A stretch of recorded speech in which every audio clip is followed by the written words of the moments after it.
Welcome to the Mighty Emotions Podcast. I'm your host, Giselle. I'm a certified emotions coach, and I teach you how to respond better to your emotions so you can feel better in your life. My mission is to show you how to work with your emotions to become more emotionally resilient. Your emotions are not designed to overpower you, they're designed to empower you. On this podcast, I share what our emotions are, how to understand them and work with them, and the tools you need to reclaim your power and get unstuck from emotional pain so you can find fulfillment in your life again. I'm so glad you're here. Now let's get into the episode.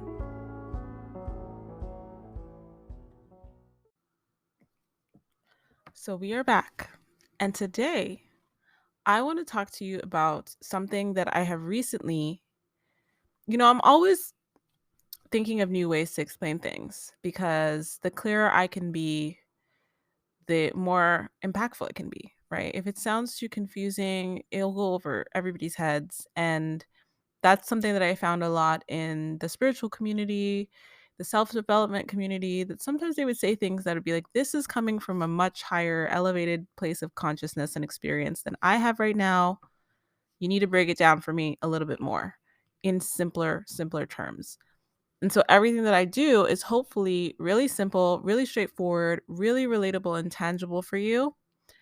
And as I cut myself off, today I want to talk to you about feelings in this way because feelings and emotions tend to get used interchangeably. And I can tell you that in this positive psychology space, if you don't know, I have a specialization in positive psychology. It's actually laid out how they're actually different things. And I think the reason that we use them interchangeably is because our language is just so limited. The English language I'm speaking specifically of. Um, and we use feeling as a verb, but also as a noun. So we use feeling as in I'm feeling, you're feeling, he feels, but we also use it as in a feeling. I feel this thing. Um, so it's really like I feel a feeling. That's kind of how our language works, right? And so it's like, what is a feeling? And then we hear emotions and people, I feel emotions. And so we think because both feelings and emotions are felt that they're the same thing, but it's important to understand the nuance because the root of each is different. The cause of a feeling is different from the cause of an emotion. And that's kind of what I want to talk to you about today. So, we know, if you've listened to previous episodes, you should know that emotion is a physiological signal of an unmet need, period.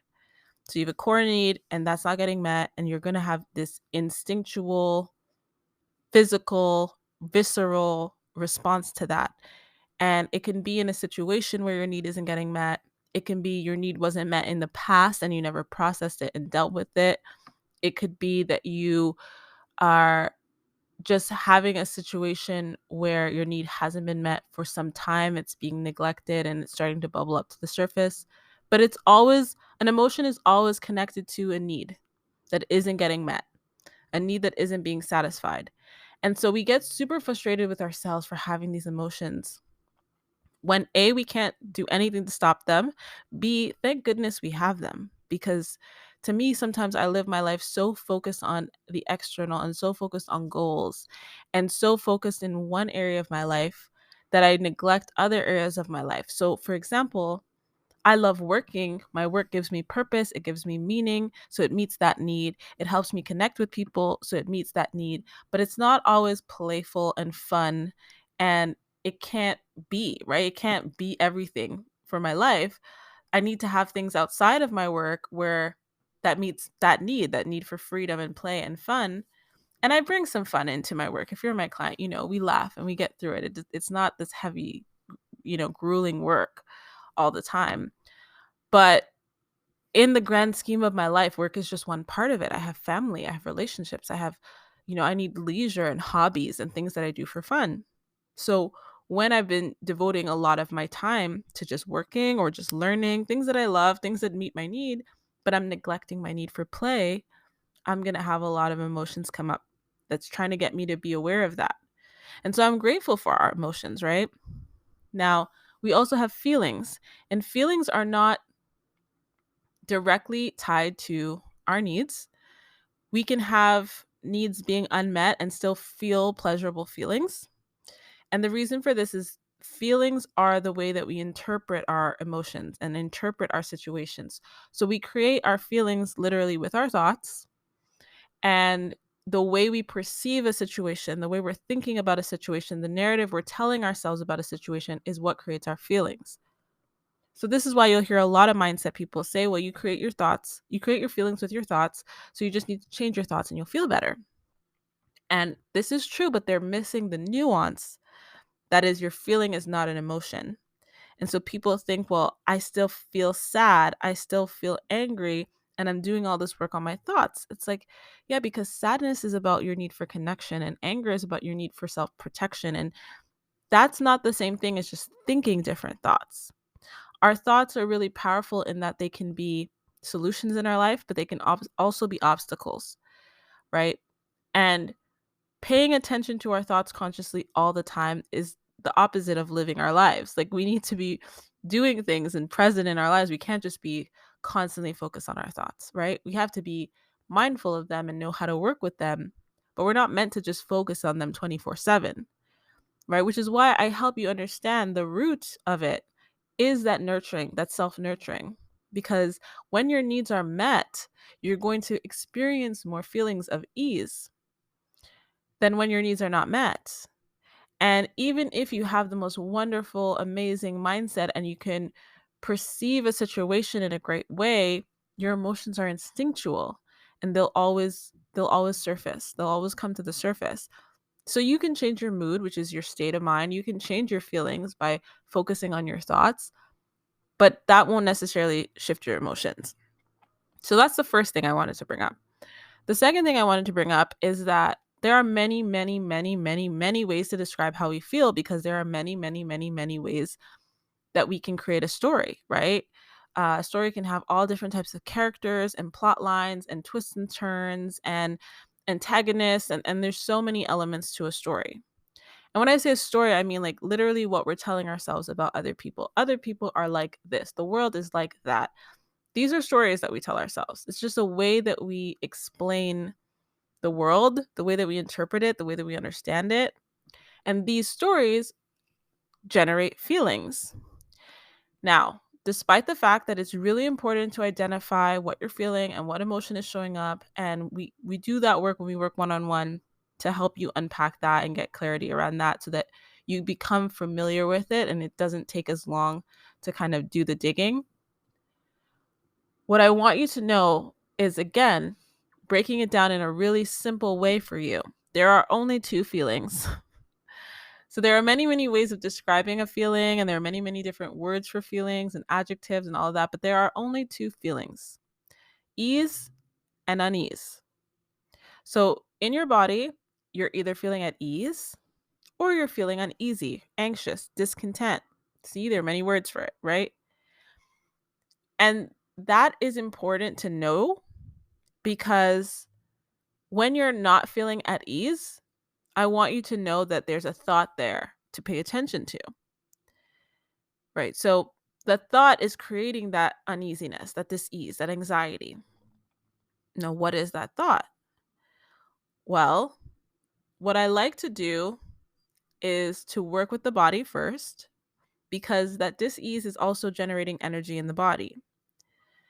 And if we don't know how to regulate physiologically, where you learn about nervous system regulation, somatic therapies, I incorporate that into my work as well, because it is the first step to working with the mind. The body is the gateway to the mind.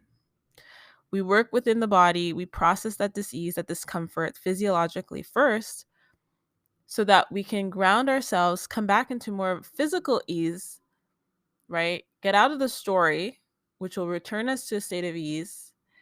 And then we can look at it from a different vantage point. Then we have perspective, which is looking at it from a different angle. And we can say, here's the thought that's showing up for me. Okay, where did this come from? And can we choose a new thought?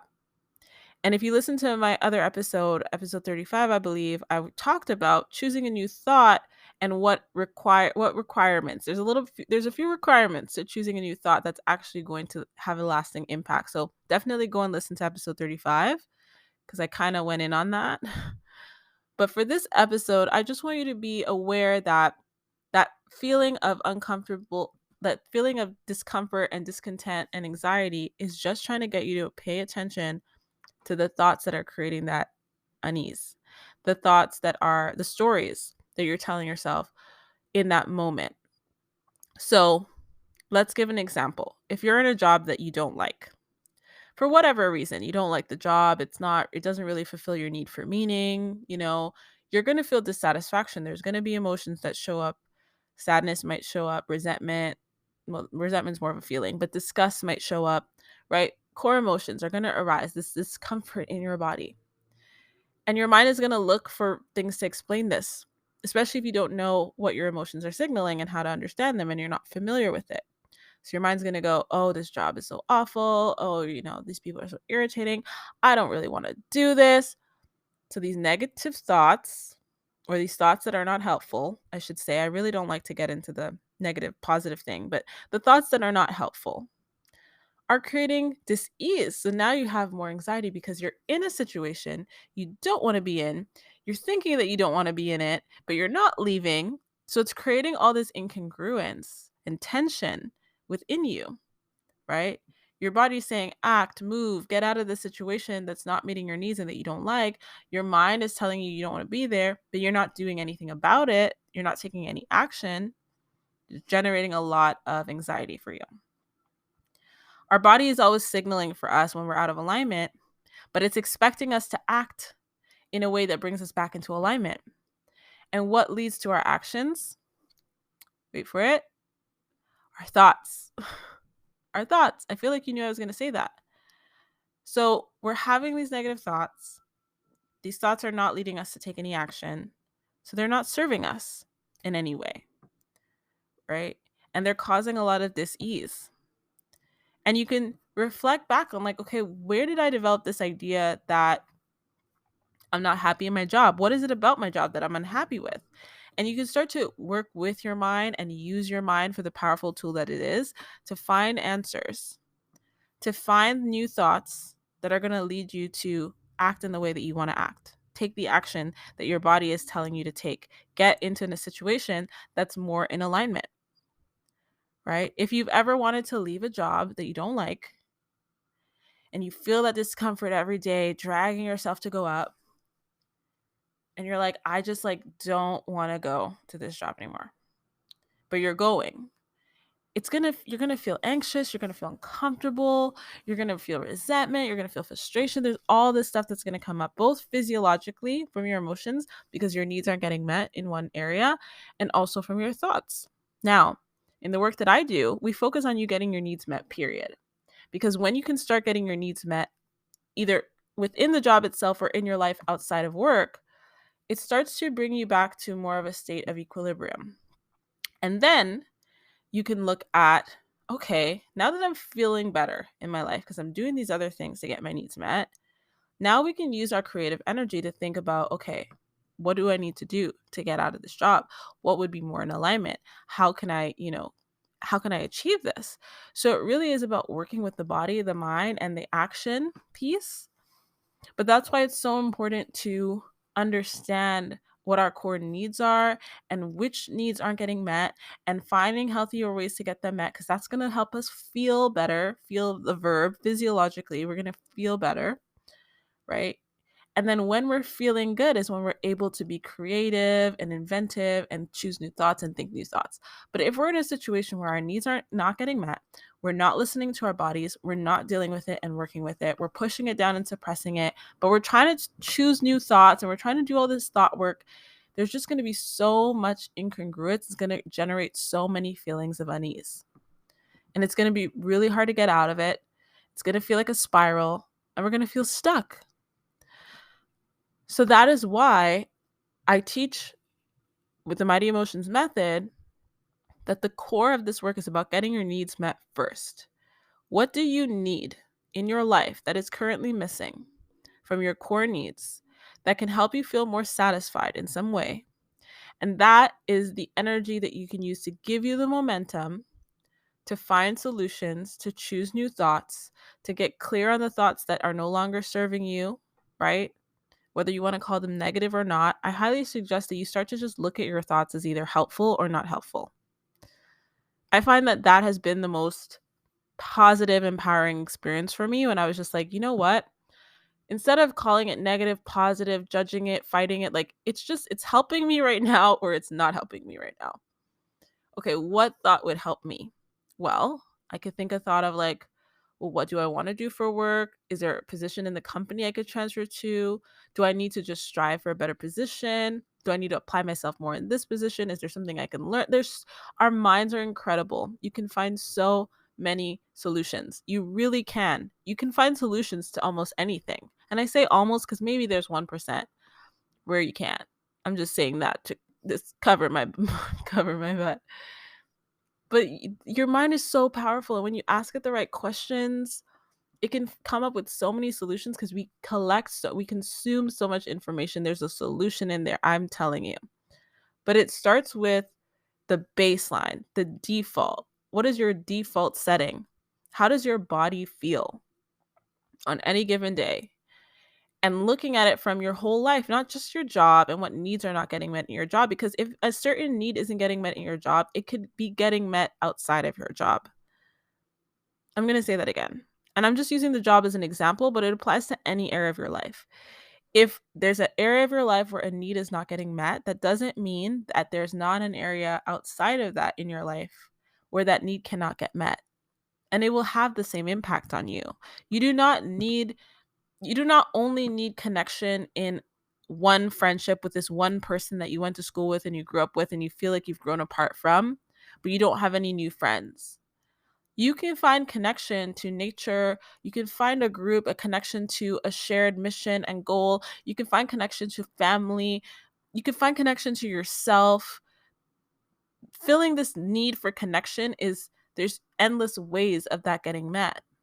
When we focus on it only getting met in this one area, we limit ourselves and we block ourselves from being restored to a state of optimal well-being. We block ourselves from being able to prosper because we're so constrained in that area that we forget we have this big, beautiful life.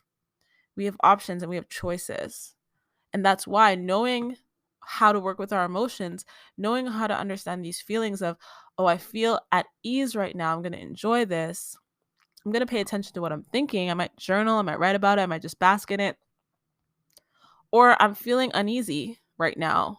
What's going on? What's out of alignment? Where do I need to get a need met? Where do I need to take action? What can I do differently? What needs to change? And we can get frustrated and caught up in like, well, how do I change it? But that's a whole separate thing, right? The way that you change it in my work is always by going back to the core, going back to the default, going back to, are my needs met? Where are my needs not being met? And how can I get my needs met in a healthy way? And that will give you the energy and the foundation and the momentum to build upon the other areas, to choose new thoughts, to have more feelings of ease. It all works together. It all collaborates. It all works harmoniously. So if you are like, Giselle, this sounds great, but I don't know what my needs are and I don't know how to identify them and I need help with that, send me a message. You can come over to mightyemotions.com and send me a chat. You can email me at mightyemotions@gmail.com. You can send me a message on social media. Get in touch with me. I do needs assessments. So we will sit down. I will ask you a series of questions. I will assess where your needs are not getting met. I will assess why, what are the obstacles that are preventing these needs from getting met. I will work with you to build a plan to get these needs met, right? This is what I do. This is how I work. And that will give you the foundation to build upon. Because if you're in a situation where you're deprived of your needs, it's going to deplete your energy. It's not going to allow you to work with choosing new thoughts, having new feelings, taking new action. So it always goes back to the basics, but also noticing that uneasiness is a signal to pay attention to and to choose new thoughts and choose new stories and how to do that. This is what I do. This is what I love to do. This is what I love to help my clients experience. And so if you'd like to have this experience, get in touch with me. We can book a consultation and we can talk more about it, answer any questions you have, and book a needs assessment or book a one-on-one session so that you can get the support you need, because I want you to prosper and you deserve to prosper. I don't want you to just know that you're worthy. I want you to feel worthy in your life every day. And it is possible. If it's possible for me, it's possible for anyone. So with that, I love you for listening again. I'm excited for your feedback on this episode. If it resonated, let me know. And if you disagree with anything I said, or if you're confused by anything that I said, let me know as well. And I'm happy to have a conversation. I love chatting with you guys, and I'm here to support you. All right. See you in the next episode. Bye. Thank you so much for listening to today's episode. It would mean so much if you could subscribe, leave a review, share with your friends and family, and let me know what you think by going to my Instagram at mighty_emotions and connecting with me and letting me know what you loved about today's episode. It really means a lot that you support this podcast, and I love coming to you each week with a new episode. So be sure to subscribe, let me know what you think, and take care of yourself.